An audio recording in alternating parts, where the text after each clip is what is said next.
अवधूत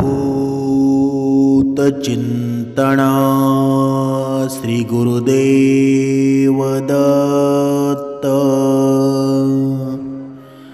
जय जय रघुवीर समर्थ, श्री राम समर्थ।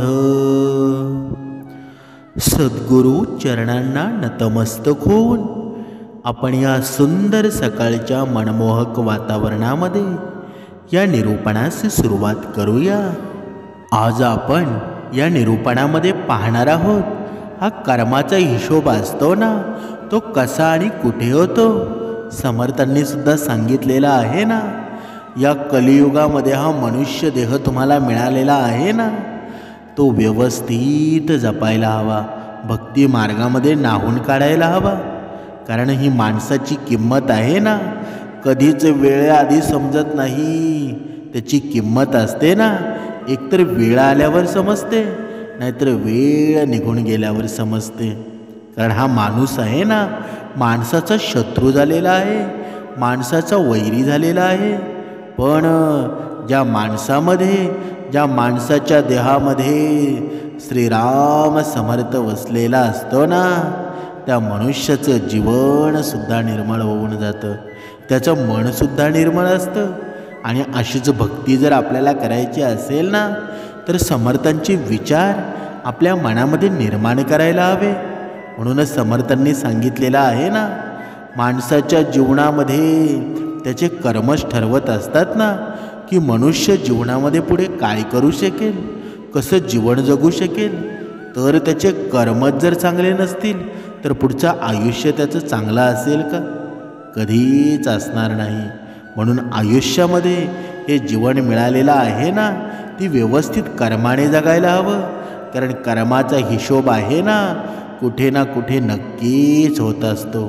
कधीकधी आपल्याला दुःखाच्या रूपामध्ये ते कर्मच असतात। जेव्हा आपल्याला दुःख निर्माण होतं ना, तेव्हा ते कर्माचे भोग असतात। आणि जेव्हा सुख पण निर्माण होतं ना, ते सुद्धा कर्माचे भोग आहेत। म्हणून अजूनही वेळ गेलेली नाही। समर्थांनी सांगितलंच आहे ना, तुम्ही कर्म चांगले करा, तुमच्या जीवनामध्ये चांगले दिवस आल्याशिवाय राहणार नाही। समर्थांनी सांगितलंच आहे ना, आपल्या जीवनामध्ये आपल्या आईवडील असू द्या, आपले बहीण भाऊ असू द्या, आपले नातलग असू द्या, या सर्वांचा आपल्याशी काही ना काही देणं घेणं असतंच ना। त्यांच्याशिवाय त्यांचा पुन्हा या जीवनामध्ये आपल्याशी संपर्क येत नाही। या त्याच व्यक्ती असतात की त्यांचं कधी ना कधी आपल्याशी काहीतरी नातं होतं आणि त्यांचा काहीतरी हिशोब आपल्याकडे बाकी होता, किंवा तो आपल्याला चुकता करायचा आहे। आपण एका उदाहरणाद्वारे स्पष्ट करूया। हा कर्माचा हिशोब असतो, तो कुठे आणि कसा होत असतो।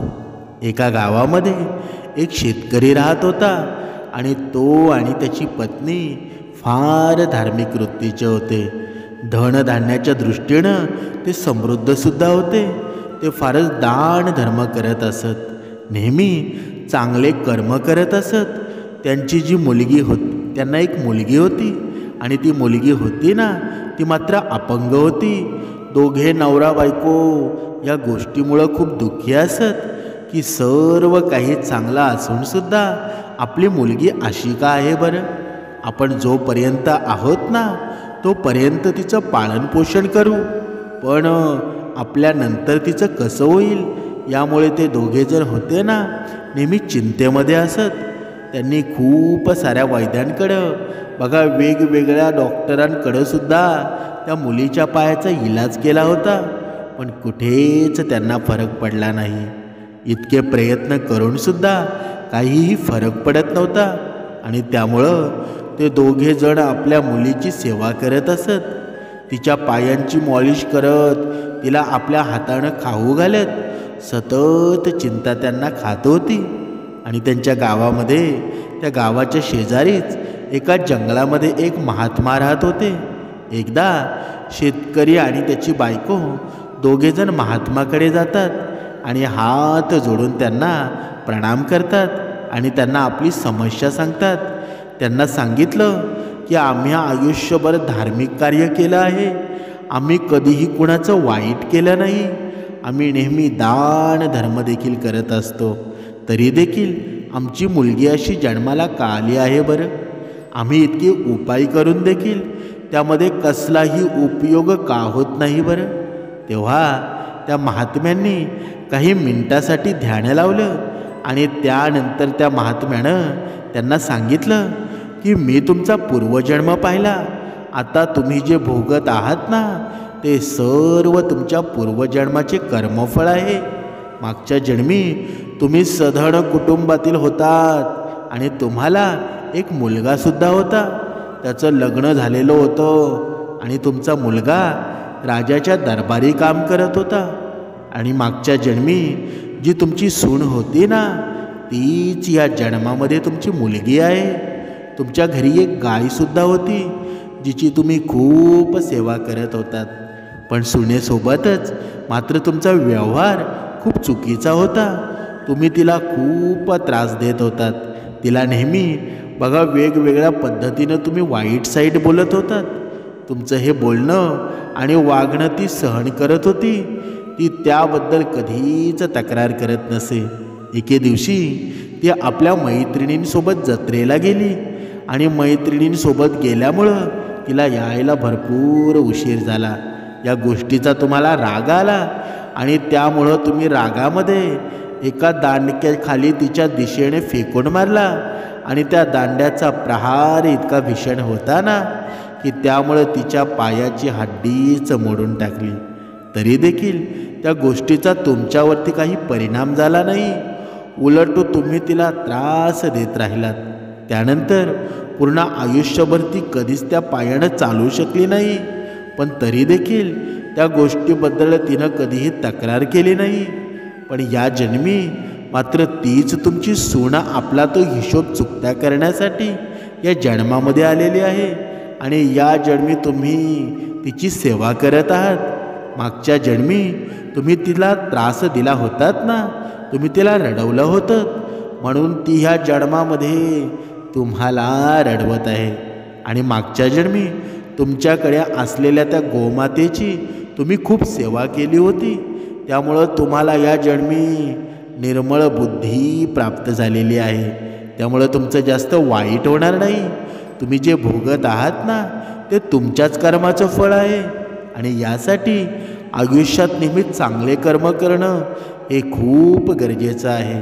समर्थांनी सुद्धा सांगितलेलं आहे ना, मनुष्याच्या जीवनामध्ये तुम्ही काय खाता काय पिता हे महत्त्वाचं नाही, पण तुमचे कर्म आहेत ना किती श्रेष्ठ आहेत, किती चांगले आहेत ना, यावर तुमचं आयुष्य ठरलेलं असतं.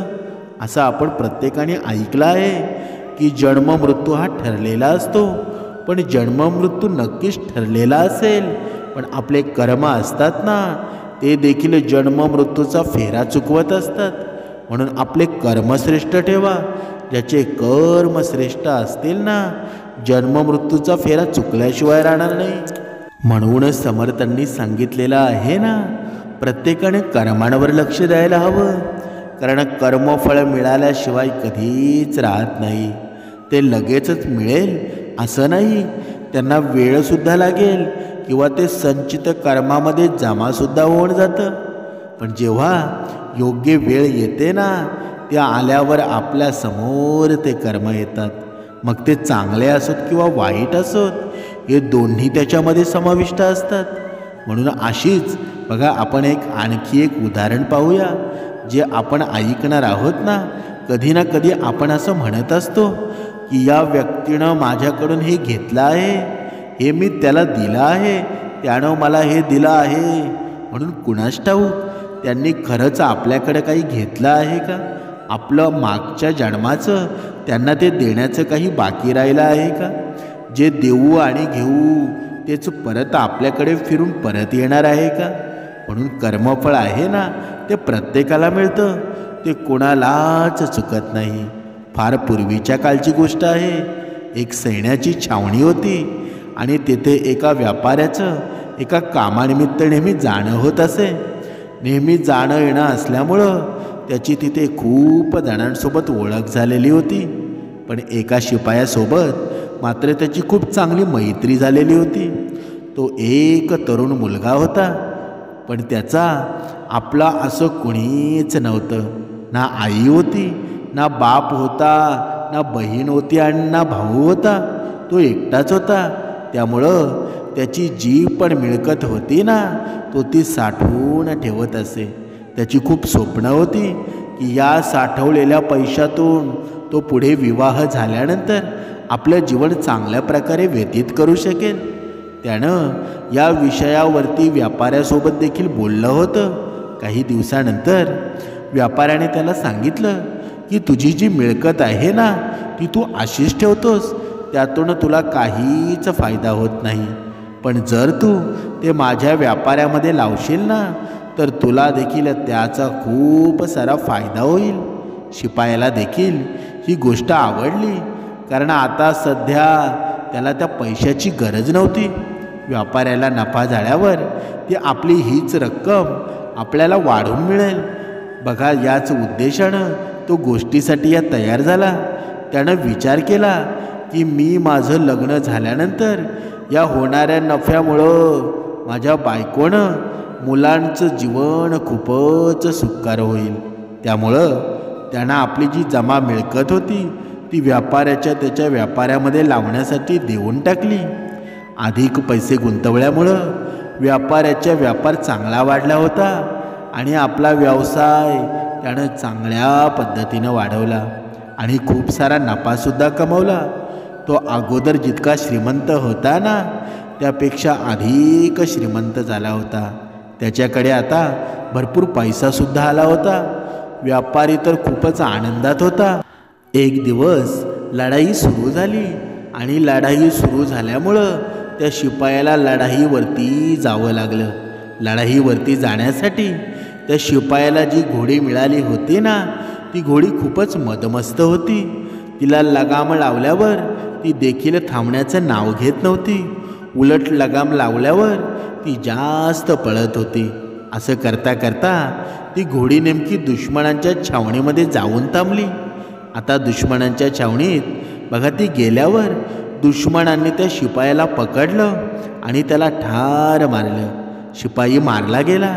ही गोष्ट जेव्हा व्यापाऱ्याला कळाली तेव्हा छावणीत आल्यावर त्यानं या गोष्टींबद्दल खूप दुःख व्यक्त केलं. पण जेव्हा तो आपल्या घरी परतला ना, तेव्हा तो खूप आनंदीतसुद्धा झाला.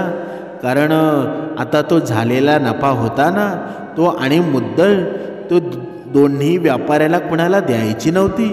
कारण व्यापाऱ्यावर शिपायांकडनं ती घेतली होती ना, तो तर आता मरण पावला होता. शिवाय शिपायांचं कुणी वारससुद्धा नव्हतं. त्याच्यामुळे तो सर्व पैसे आता व्यापाऱ्याकडेच राहणार होते. असेच 1 वर्ष निघून जातं आणि त्यानंतर व्यापाऱ्याच्या घरी पुत्ररत्न होतं. व्यापारी खूप आनंदित झाला. त्यानं पूर्ण गावभर पेढे वाटले. व्यापाऱ्याचा तो मुलगा खूपच हुशार होता. व्यापारी देखील त्याला खूप चांगलं शिक्षण देत होता आणि त्याच्या शिक्षणावरती भरपूर पैसे खर्च करत होता. त्यामुळं मुलगा मोठा होऊन उच्च शिक्षित बनू शकेल. जसा जसा मुलगा मोठा होत होता ना, तसा व्यापारी खूप आनंदित होत होता. आणि जेव्हा मुलाचे शिक्षण पूर्ण झालं ना, मुलगा मोठा झाला, तेव्हा व्यापाऱ्यानं ठरवलं की आता आपला मुलगा मोठा झालेला आहे, तेव्हा आपण मुलाचं लग्न करून द्यावं आणि हा सर्व कारभार मुलाच्या हाती सोपवावा. आपण मात्र संन्यास आश्रम घ्यावा. त्याप्रमाणे त्यानं मुलगी बघितली आणि लग्न ठरवलं. लग्नाच्या दिवशी तसा व्यापारी खूप आनंदात होता. त्याचा आनंद गगनात मावत नव्हता. कारण मुलगा खूप हुशारसुद्धा होता आणि त्याचं शिक्षण खूप चांगलं झालेलं होतं. आता मुलाचे लग्न झालं होतं आणि व्यापार वृद्धी पण खूप चांगली झालेली होती. पण लग्न झाल्यानंतर काही दिवसानंतर मात्र मुलगा खूप आजारी पडतो आणि व्यापाऱ्यानं खूप डॉक्टर केले, वैद्य केले, भरपूर प्रयत्न केले, पण काही करूनसुद्धा पण मुलाला मात्र कशाचाही गुण येत नव्हता. जो जितके सांगेल ना तितके पैसे व्यापारी खर्च करत होता, पण मुलाच्या प्रकृतीत मात्र कशाचाही फरक पडत नव्हता. एक दिवस डॉक्टरांनी सांगितलं की आता संपला आहे, आता तुमचा मुलगा वाचणार नाही. त्याला जो असाध्य रोग झालेला आहे ना, त्यामुळे येत्या 2-3 दिवसांमध्ये त्याचा मृत्यू नक्कीच होईल. डॉक्टरांचं हे बोलणं ऐकून मात्र व्यापाऱ्याला खूप दुःख होत होतं. त्याला काय करावं ते काहीच सुचत नव्हतं. तो रडत रडत आपल्या मुलाला घेऊन घरी जात होता आणि तेव्हा घरी जाताना त्याला रस्त्यामध्ये एक व्यक्ती भेटतो आणि त्यानं व्यापाऱ्याला विचारलं की काय झालं, तुम्ही इतके दुःखी का आहात. तेव्हा व्यापाऱ्याने सांगितलं की हा माझा मुलगा आहे, खूप हुशार आहे, खूप शिकलेलासुद्धा आहे. त्याचं लग्न झालं होतं आणि त्यानंतर हा आजारी पडला. मी खूप सारी औषधंसुद्धा केली, पण आता डॉक्टर सांगत आहेत की हा वाचणार नाही. तेव्हा त्या गृहस्थानं सांगितलं की इतकीशी गोष्ट आहे ना, याच्यासाठी तुम्ही इतके दुःखी आहात. आमच्या गावामध्ये एक वैद्य आलेले आहेत. ते वैद्य बुवा अगदी मेलेल्या माणसाला देखील जिवंत करतात. बघा, आता इथे तुम्ही लक्षात असू द्या की आपण जे या कथेचं सार आहे ना, कर्माचा हिशोब कसा होतो आणि कुठे होतो ना, हे पाहत आहोत. म्हणजे मुद्द्यापासून वेगळे जाऊ नका. बघा, त्या माणसाने सांगितलं की आमच्या गावामध्ये एक वैद्य आलेले आहेत आणि मेलेल्या माणसाला देखील ते खाडकन उठून उभे करतात. आणि तुमचा मुलगा तर जिवंत आहे आणि तुम्ही त्याच्याकडे त्याला घेऊन जा. ते तुम्हाला फक्त 2 आण्याच्या औषधं देतील आणि त्या 2 आण्याच्या औषधांमध्ये तुमचा मुलगा खाडकन उठून उभा राहील. हे ऐकल्यावर व्यापारी खूपच आनंदित होतो. तो पटकन आपल्या मुलाला त्या वैद्याकडे घेऊन जातो आणि वैद्य मुलाला पाहतात आणि 2 आण्याच्या पुड्या त्याला देतात आणि घरी जाऊन त्याला त्या देण्यास सांगतात. व्यापारी आपल्या मुलाला घेऊन जातो आणि घरी आल्यावरती वैद्यांनी दिलेली पुडी त्याला खायला देतात. ती औषधाची पुडी खाल्ल्याबरोबर त्याचा मुलगा मरण पावतो. आता मात्र व्यापारी खूपच दुःखी होतो. त्याला काय करावं ते काहीच कळत नाही. तो रडत असतो. त्याची बायको रडत होती, नवीन नवरी रडत होती. सर्व वातावरण शोकाकुल झालेलं होतं. तेव्हा तेथूनच एक महात्मा जात होते. जेव्हा महात्म्यांनी हे शोकाकुळ वातावरण पाहिलं ना, तेव्हा ते तेथे लगेच थांबले. त्यांनी विचारतात की काय झालं आहे, तुम्ही सगळे इतके दुःखी का आहेत बरं. तेव्हा तेथील एका गृहस्थांना त्या महात्म्यांना सांगितलं की हा जो मुलगा आहे तो अगदीच तरुण होता. त्याचं आत्ताच लग्न झालेलं होतं आणि तो मरण पावला आहे, म्हणूनच सर्वजण दुःखी आहेत. आता हे महात्मा त्या व्यापाऱ्याकडे जातात आणि त्याला म्हणू लागतात, काय झालं, तू इतका रडत का आहेस बरं. तेव्हा व्यापारी म्हणतो, माझा मुलगा इतक्या तरुण वयामध्ये मृत्यू पावलेला आहे, तर मी रडू नको तर आणखी काय करू बरं. तेव्हा महात्मा त्याला म्हणाले, अरे पण त्या दिवशी तर तू खूप आनंदामध्ये होतास. तेव्हा व्यापाऱ्याने विचारलं, कोणत्या दिवशी. तेव्हा महात्म्यांनी त्याला सांगितलं की ज्या दिवशी त्या शिपायाने त्यांची जमापुंजी तुला दिली होती ना, तुला आता आठवतंय का हे सर्व. बघा, त्या महात्म्यानं सर्व याची पोलखोल केली. तेव्हा व्यापारी म्हणाला, हो, त्या दिवशी शिपायानं ती जमापुंजी माझ्या व्यापाऱ्यामध्ये लावण्यासाठी दिलेली होती ना, त्यामुळे मी आनंदात होतो, कारण त्यामुळं माझा व्यापार अजून वाढणार होता. आणि त्यानंतर महात्मा म्हणाले, पण त्यानंतर देखील तू खूप आनंदात होतास. तू तर आनंद साजरा केलास, पण पूर्ण गावामध्ये पेढे देखील वाटलेस. तेव्हा व्यापारी म्हणाला, कधी. तेव्हा महात्म्यांनी सांगितलं की तू खूप आनंदित झालास ज्या दिवशी शिपाई मरण पावला ना, आणि त्यानंतर जेव्हा तुला मुलगा झाला तेव्हा पूर्ण गावामध्ये तू पेढे वाटलेस. व्यापारी म्हणाला, शिपाई मरण पावला तेव्हा मी नक्कीच आनंदात होतो, कारण मला आता त्याचे पैसे परत द्यावे लागणार नव्हते, कारण त्याला कोणीच वारस नव्हतं. जेव्हा मला मुलगा झाला तेव्हा मी मिठाई वाटली, कारण मुलगा झाल्यामुळं आनंदी वातावरणामध्ये सर्वजण पेढेच वाटतात ना, म्हणून मी देखील पेढे वाटले. आणि त्यानंतर महात्मा म्हणाले, पण त्या दिवशी तर तुझे पाय अगदी जमिनीला टेकत नव्हते. तू तर खूप आनंदात होतास. तुझा आनंद गगनात मावत नव्हता. तेव्हा व्यापाऱ्यानं विचारलं, कोणत्या दिवशी? तेव्हा महात्मा म्हणाले की ज्या दिवशी तुझ्या मुलाचा विवाह झाला होता ना. व्यापारी म्हणाला की आता माझ्या मुलाचा विवाह आहे म्हटल्यावर मी तर आनंदितच असणार ना. मी काय दुःखी राहू का? प्रत्येक वडिलांचं हे स्वप्नच असतं ना. की महात्मा म्हणाले की अरे, जर इतक्या सगळ्या दिवशी जर तू इतका आनंदात होतास तर मग आज तू इतका दुःखी का आहेस बरं? तेव्हा व्यापारी म्हणाला की आज तर माझा मुलगा मरण पावला आहे, त्यामुळे मी दुःखी आहे, त्यामुळे मी रडतो आहे. तेव्हा महात्मा म्हणाले, तू दुःख करण्याचं काहीही कारण नाही. तू शिपायाकडनं जे पैसे घेतले होते ना, ते पैसे घेण्यासाठी तो शिपाई तुझा मुलगा म्हणून आला आहे, तुझ्या पोटी जन्माला आलेला आहे. आणि मुलगा जेव्हा जन्माला आला ना, तेव्हा तू मिठाई वाटलीस. मुलाच्या शिक्षणावरती तू पैसे खर्च केलेस. आता राहिलेली जी रक्कम जी होती ना, ती तू त्या मुलाच्या लग्नाच्या वेळेस खर्च केलीस.